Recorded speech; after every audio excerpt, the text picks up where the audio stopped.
बिस्मिल्लाहिर्रहमानिर्रहीम। Dear students, probability के chapter number 6 हमारा चल रहा है और 6.23 तक हम लोगों ने कर लिए थे। लास्ट लेक्चर में हमने 6.23 सिर्फ एक क्वेश्चन देखा था, वो ट्रिक क्वेश्चन थे।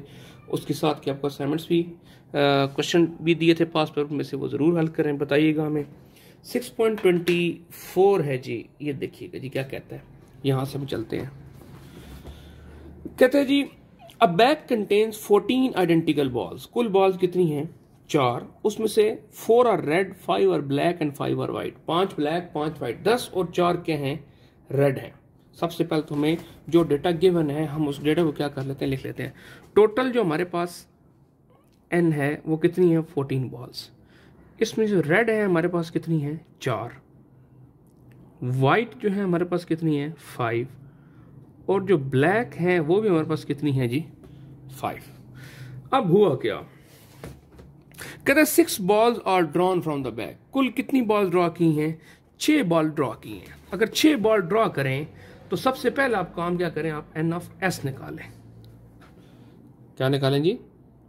n ऑफ s निकालें। तो कुल कितनी है? 14। 14 में से ड्रॉ कितनी करनी है? 6। तो 14 कॉम्बिनेशन 6। इसको कैलकुलेटर पे सॉल्व कर लें। 14 कॉम्बिनेशन 6 को, तो ये n ऑफ s हमारे पास आ जाएगा 3003 डिफरेंट पॉसिबल वेज हैं जिसमें हम 14 में से 6 बॉल्स को, वो भी 3 कलर वाली बॉल्स को क्या कर सकते हैं? ड्रॉ कर सकते हैं। Find the probability. ये कहता है फाइंड द प्रोबेबिलिटी नंबर 1, उनमें से 3 रेड हो। पहला केस जो हमने फाइंड करना है वो क्या है? 3 और रेड, 3 रेड हो, बाकी जो मर्जी हो, बाकी वो तीनों व्हाइट हो, बाकी वो तीनों क्या हो? ब्लैक हो। 1 व्हाइट हो, 2 ब्लैक हो, 2 ब्लैक हो, 1 व्हाइट हो, डजेंट मैटर, हमें उससे कोई गरज ही नहीं है। तो हम कहते हैं जी प्रोबेबिलिटी निकालनी है किसकी? 3 रेड की।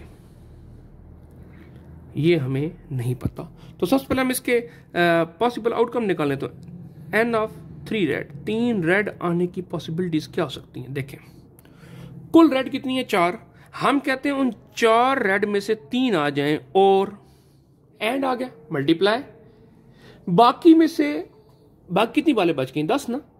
5 वाइट और 5 ब्लैक। बस इन क्वेश्चन में ये ट्रिक है, यहां बच्चे फंस जाते हैं कि वो कहते हैं जी अब कौन सी ब्लैक लेनी है या व्हाइट लेनी है। तो उसका जवाब है जी जो मर्जी ले, हमारी बला से। हम दोनों क्या कर लेंगे? इकट्ठा कर लेंगे। हम कहेंगे बाकी बॉल्स कितनी बची हैं? 10। उसमें से कितनी आए? तो सर कुल कितनी ड्रॉ करनी है? 6। 3 ये हो गई हैं तो बाकी 3 ये हो। मतलब ऊपर का सम 14 हो और नीचे का सम कितना हो? 6 हो।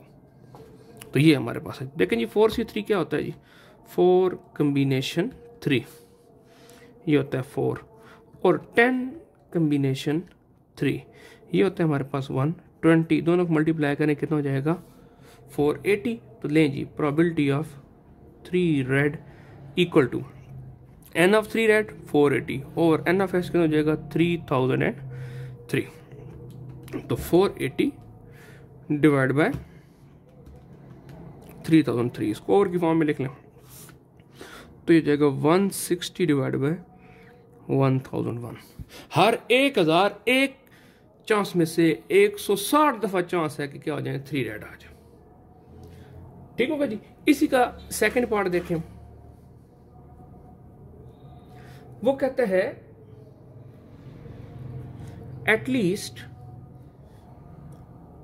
2 आर व्हाइट।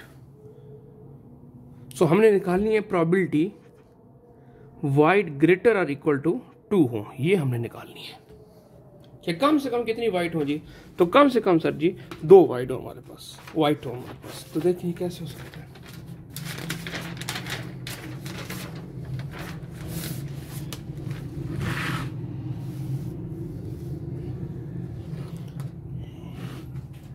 तो सबसे पहले हम निकालते हैं n of white greater and equal to 2। तो मुझे बताइएगा कुल वाइट हैं कितनी? 5 है ना।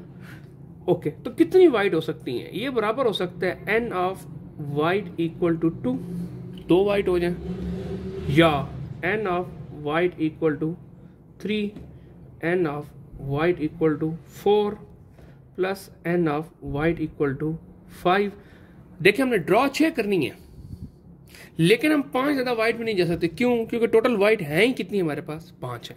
अब 2 वाइट कब आ सकती हैं? 5 वाइट में से 2 वाइट आए, गोया पीछे कितनी बात बच गई? 9। 5 ब्लैक और 4 रेड, 9 बात। तो उन 9 में से कोई कितनी आए, कुल कितनी ड्रॉ करनी है? 6, 2 ये हो गई तो 4 यहां पे आ जाएंगी। या 5 वाइट में से 3 आ जाएं, तो मतलब बकाया वाइट जो रेड और ब्लैक उनमें से कितनी आए? 3 आए, 9C3। या 5 ब्लैक में से 4 आ जाएं और मल्टीप्लाई, जो बाकी 9 उनमें से फिर कितने चाहिए? 2 आने चाहिए। या 5 उसमें से वाइट में से 5 वाइट आ जाएं और जो बाकी 9 बची उनमें से फिर कितनी आएगी? सिर्फ 1 ही आएगी, क्योंकि ड्रॉ कुल कितनी करनी है? 6 ड्रॉ करनी है। ठीक होगा जी? तो इनको आप सॉल्व कर लें बारी बारी। तो ये देखें हमारे पास क्या बन जाएगा, ये बन जाएगा जी 5 combination 2 10 multiply by 9 combination 4 126 plus 5 combination 3, ये बन जाएगा 10 मल्टीप्लाई बाय 9 कॉम्बिनेशन 3, ये बन जाएगा 84 प्लस 5 कॉम्बिनेशन 4, ये बन जाएगा 5 मल्टीप्लाई बाय 9 कॉम्बिनेशन 2, ये बन जाएगा 36 प्लस 5C5 1 होना चाहिए, तो ये हो जाएगा 1 मल्टीप्लाई बाय 9 कॉम्बिनेशन 19। अब इनको हल कर लें। भला करना है पहले मल्टीप्लाई करना है, पहले ये दो को ऐड करके फिर मल्टीप्लाई करने बैठ जाइएगा। 1260 प्लस 840 प्लस 5 इंटू 36 180 प्लस 9, तो इन सबको कर लेंगे। 1260 प्लस 840 प्लस 180 प्लस 9, तो ये हो जाएगा 2289। So probability of at least 2 white greater equal to 2, so ये हो जाएगा n of this 2289 divide by n of S, वही कितना है? 3003 है, जो हमने पीछे निकाला था यहाँ पर। बिल्कुल ये निकाला था हम लोगों ने। 2289 डिवाइड बाई 3003, ये इसको ओवर की फॉर्म में लिख दें तो ये हो जाएगा 109 डिवाइड बाई 143। ये फ्रैक्शन की फॉर्म में जरा प्रोबेबिलिटी वालों को लिखना पसंद होता है, इसलिए मैं लिख देते हैं। आगे चलें जी। 6.25 देखें जिसका ए पार्ट चेक कीजिएगा। 3 applicants are to be selected at random out of 4 boys and 6 girls. लेंच सबसे पहले आप क्वेश्चन को ट्रैप ये करें कि आपको क्या क्या गिवन है। वो अब हमें कहता है कि बॉयज कितने हैं? 4, गर्ल्स कितनी है? 6, टोटल कितना हो गया? 10, और हमसे ड्रॉ कितनी करनी है, कितने सिलेक्ट कितने करने हैं जी? 3 एप्लीकेंट्स। तो सबसे पहले हम निकालें एन ऑफ एस। 10 में से 3 सिलेक्ट करना है, 10C3, सो 10 कॉम्बिनेशन 3, ये हमारे पास हो जाएगा 120। Find the probability. पहला केस, प्रोबेबिलिटी ऑल गर्ल्स, मतलब जो 3 सिलेक्ट कर रहे हैं तीनों की तीनों क्या हो? गर्ल्स हो। तो उसका एन निकालें जी। एन ऑफ ऑल गर्ल्स को सिर्फ जी लिख लें। तो कहते हैं जी 6 गर्ल्स में से 3 गर्ल्स आ जाएं, 6 कॉम्बिनेशन 3, मतलब जो 4 बॉयज हैं फिर उनमें से कोई भी ना आए। ठीक हो गया जी? तो देखें 6 कॉम्बिनेशन 3, ये हो जाएगा 20 और 4 0 कितना होता है? 1, तो ये कितना आ जाएगा? 20। So probability of all girls, probability of G है, जी इज इक्वल टू 3, जो मर्जी आप लिख लें। एन ऑफ जी 20 और एन ऑफ एस कितना हो जाएगा? 1, 21/6 आंसर आ जाएगा। ओके जी। दूसरा पार्ट, ऑल बॉयज, हम कहते हैं let B denote all boys. So n of B, 4 boys में से 3 सिलेक्ट हो जाएं, मतलब और जो 6 गर्ल्स बचेंगे उनमें से कोई भी सिलेक्ट ना हो। तो देखिएगा जी 4 कॉम्बिनेशन 3 हमारे पास हो जाएगा 4, 6 0 कितना होता है? 1, तो आंसर कितना आ जाएगा? 4, तो probability of all boys n of B 4 और एन ऑफ एस कितना निकाला था हम लोगों ने 120 निकाला था, तो ये हो जाएगा 1 डिवाइड बाय 30। ठीक हो गया जी। आगे चलते हैं जी। इसमें तीसरा केस है एटलीस्ट 1 बॉय। अब यहां थोड़ा सा मसला आ जाएगा, कम से कम क्या हो, एक बॉय हो, मतलब एक से ज्यादा बॉयज भी हो सकते हैं।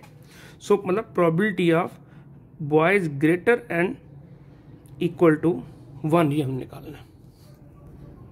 तो सबसे पहले n निकालें, n of b greater and equal to 1। इसका मतलब क्या, एक लड़का भी हो सकता है, 2 भी हो सकते हैं, 3 भी हो सकते हैं, 4 नहीं हो सकते, क्योंकि सिलेक्ट कितने करने, टोटल हमने 3 सिलेक्ट करने हैं।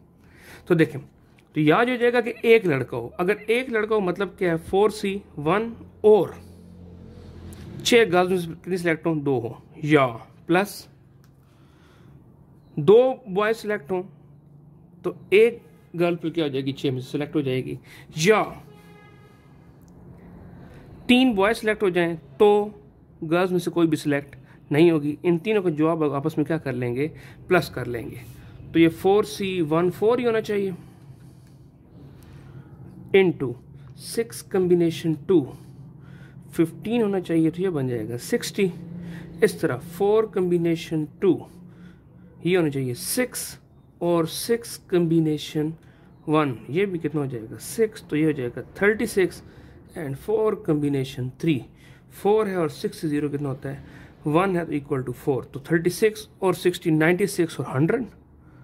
सो probability of B greater and equal to 1। So n इसका कितना है जी, टोटल चांस 100 है और एन एफ एस कितना था 120 था, तो 100 डिवाइड बाय 120, तो ये हो जाएगा 5/6। ठीक हो गया जी। आगे चलें जी, लें जी 6.25 का बी पार्ट देखें जी।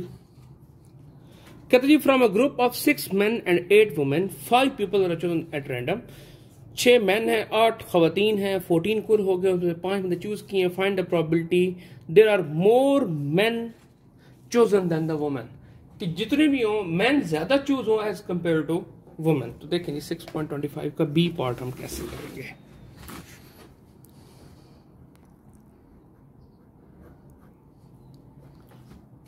ले जी,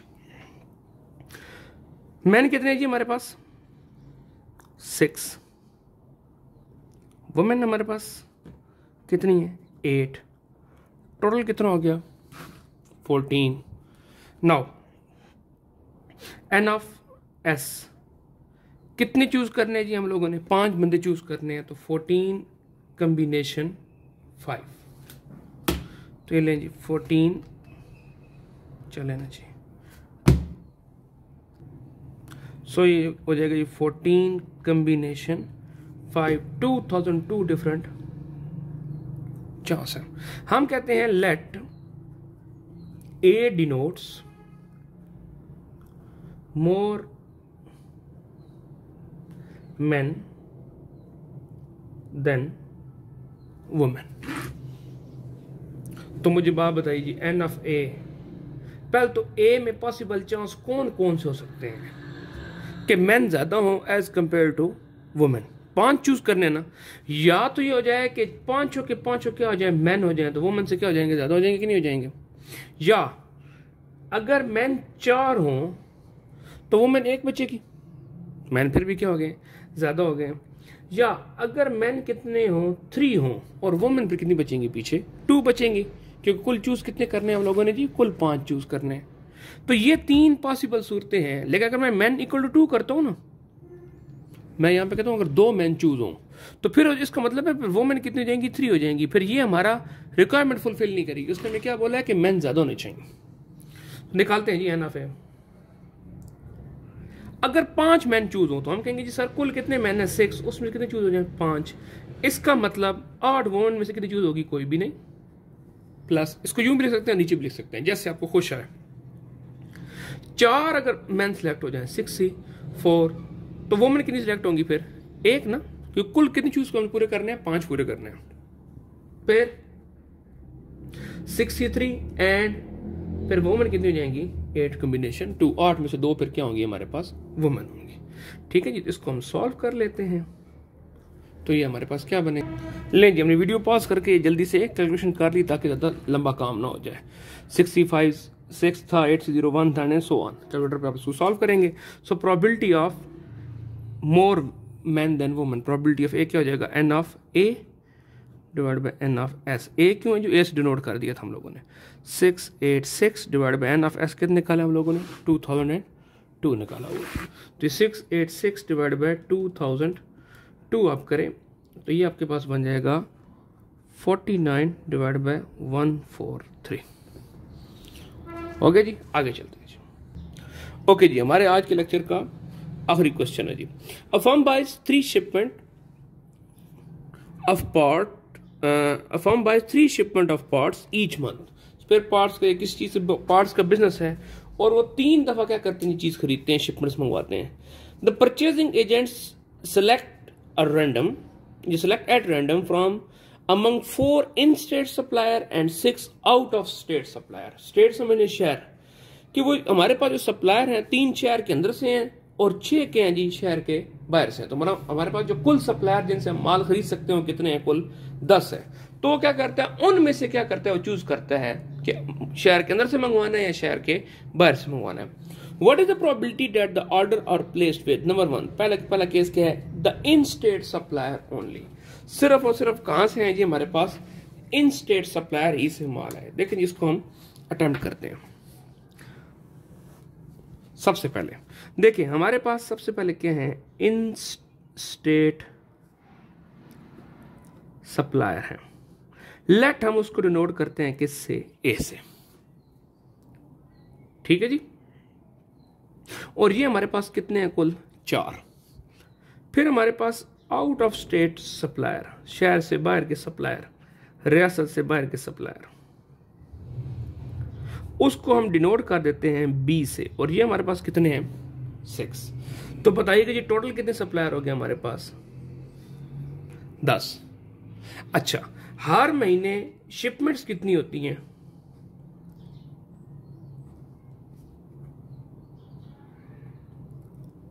वो होती है जी हमारे पास 3।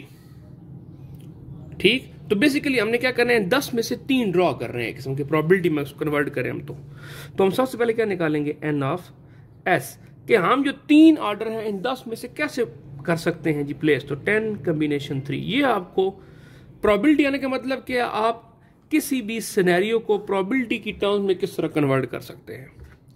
तो ये देखें जी 10 कॉम्बिनेशन 3, तो हम 120 मुख्तलिफ तरीकों से 3 ऑर्डर क्या कर सकते हैं, प्लेस कर सकते हैं। हम जो प्रोबेबिलिटी निकालनी है, नंबर 1 पहला केस कहता है प्रोबेबिलिटी किससे निकालने की, तीनों तीनों किससे आए, इन स्टेट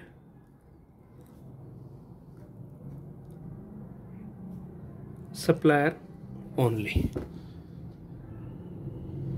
ठीक, मतलब n of a is equal to 3, तीनों के तीनों ऑर्डर इन स्टेट सप्लायर से। सिंपली एन ऑफ ए भी लिख ले तब भी ठीक है। तो क्या हो जाएगा जरा देखें, 4 इन स्टेट सप्लायर में से 3 ऑर्डर उनको दे दिए जाएं, तो मतलब जो आउट ऑफ स्टेट सप्लायर है 6, उनको कितने ऑर्डर दिए जाएं, सर पीछे ऑर्डर बचता ही कोई नहीं है, 0। तो देखें जी 4 कॉम्बिनेशन 3, ये हो जाएगा 4 और 6 0 कितना होता है 1, तो कितना हो जाएगा 4। अब इसकी प्रोबेबिलिटी निकल आएगी। सेकंड केस, अच्छा मैं निकाल देता हूँ जी, probability of A is equal to 3, n इसका 4 और n ऑफ एस कितना है 120, तो 1/30 हो जाएगा। सेकंड केस क्या देखें जी, the out state supplier only. क्या बोला उसने, तीनों ऑर्डर कहां से आए, आउट स्टेट सप्लायर से आए। मतलब आउट स्टेट सप्लायर बी है, तो तीनों कहां से हैं, आउट स्टेट सप्लायर से हैं। ये हमें निकालनी है, तो इसका आप n निकाल लें, n of b is equal to 3। तो 6 आउट स्टेट सप्लायर में से 3 ऑर्डर पास हो, तो गोया इन स्टेट सप्लायर को फिर कोई भी ऑर्डर पास नहीं होगा। तो देखिए 6 कॉम्बिनेशन 3 कितना हो जाएगा 20, 4 से 0 कितना हो जाएगा 1, तो ये कितना हो जाएगा 20, और probability of B is equal to 3, तीनों आउटसाइड सप्लायर हों, n of P over n of S 1/6। ठीक है जी। और इसका जो तीसरा पार्ट है वो हम आपके लिए छोड़ रहे हैं, वो कहता है जी at least one in state supplier, कम से कम क्या हो, एक इन स्टेट सप्लायर हो। मैं आपको लिख देता हूं न्यूमेरिकली कि होगा कैसे, करना कैसे है, ये आप लोगों ने करना है। वो कह रहा है at least one in state supplier. In state supplier क्या है, ए है, तो ए ग्रेटर एंड इक्वल टू 1, ये निकालना है।